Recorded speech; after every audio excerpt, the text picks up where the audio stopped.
Hi guys, welcome back to the channel. Today we're out by Spanish Town and we're going to give you an update on the construction taking place at the Spanish Town Hospital. Now that's the site straight ahead and that's where they're building a six-story building. But before we give you guys the update, I want to ask you a question.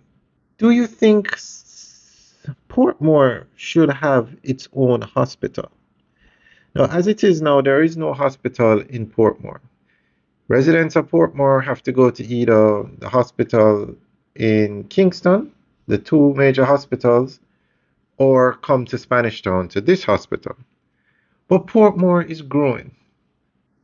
It's one of the largest, it probably is the largest residential area in Jamaica, and it's going to become a parish very soon.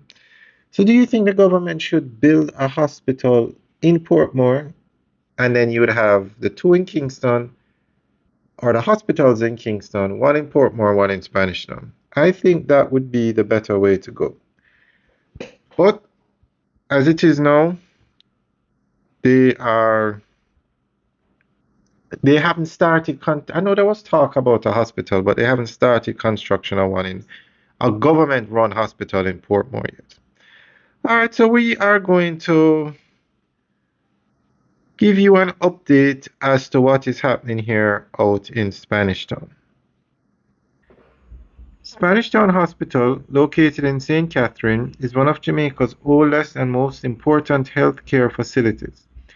Originally opened in 1952, it has served generations of patients but has been due for a major upgrade to meet rising demand and modern standards.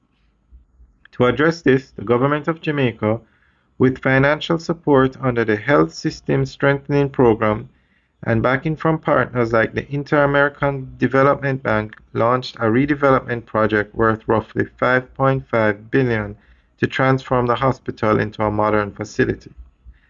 A brand new six-story hospital building spanning over 17,000 square meters is being constructed on a greenfield site next to the existing facility. The new structure will house expanded clinical and diagnostic services, including accident and emergency, radiology, outpatient services, multiple operating theaters, and specialty wards, all tied together with a modern electronic health record system. Alright guys, that's the end of the update. So let us know what you think. Leave your comments in the section below. Alright guys, enjoy the tour. Have a good day.